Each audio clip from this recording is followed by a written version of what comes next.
There are few things more dangerous than a man who doesn't know his words are sacred, and fewer still more beautiful than someone who does. The world was not built with bricks, not at first. It was built with breath. Let there be, the old stories say, and there was, which is to say, before we ever touched the world with our hands, we touched it with our mouths. We named, we called, we invited things into being. And whether or not you believe in any old scripture or cosmic blueprint, this much is true. Words build things. They build relationships. They build character. They build inner landscapes. And like a careless fire, they can burn all those things down just as quickly. Most people today speak like they've forgotten that. Maybe it's because there's so many words now. Too many, maybe. We're all drowning in language.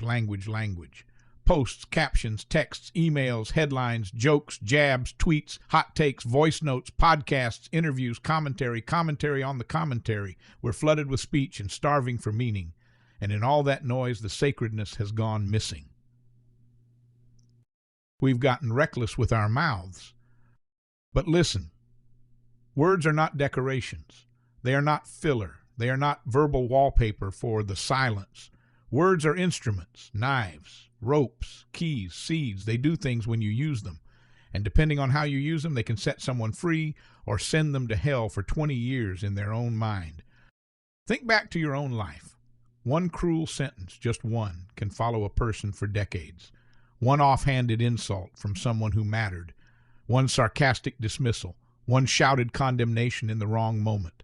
Those words don't disappear when they're done being said. They hang around. They echo. They embed themselves like glass under the skin. And by the same measure, just one kind sentence can be a lifeline. Just one well-spoken truth. One quiet encouragement. One voice saying, "You're not crazy. I see you." That can save a life. Don't believe me? Ask the people who were going to end it all until someone spoke a word that caught them. Words are sacred because they are how we enter one another. You can't reach into someone else's heart with your hands, but you can reach it with your words. That's a responsibility, not a toy. Now, some people weaponize their eloquence. They hide behind cleverness. They say something nasty, then pull the rug out and say, "I was only joking," or they wound and then claim innocence because they use nice vocabulary. That's not intelligence. That's cowardice with a good memory. Others play dumb and act like words don't matter. "I didn't mean anything by it. You're being too sensitive." But words are not empty. They're charged, and the person who speaks them is responsible for their charge. What we need now is a return to reverence. You don't have to be religious to treat speech as holy. You only have to know what it means to speak with care, to pause before you answer, to taste your words before you serve them, to know that every time you open your mouth, you're casting a little spell on yourself and on the people around you. This doesn't mean we go silent. It doesn't mean we tiptoe around truth. Sacred speech is not the same as nice speech. There is nothing sacred about pretending everything is fine. Some things must be named. Some lies must be exposed. Some truths must be said out loud, even if they shake the room. But the difference is this.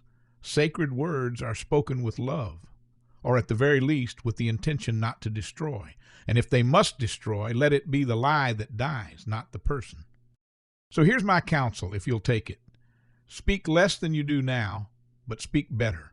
Make fewer claims, but mean them.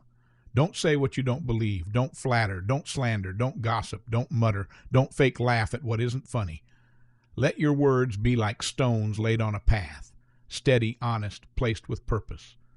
When you speak truth, speak it gently. When you speak correction, speak it humbly. When you speak praise, speak it from the heart. And when you don't know what to say nothing.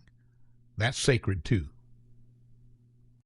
Every mouth is a temple, whether we treat it like one or not. And every sentence a small ceremony of creation or destruction.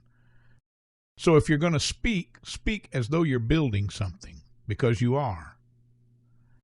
And if you're going to keep one promise to yourself in this life, let it be this. Let your words be worthy of your soul.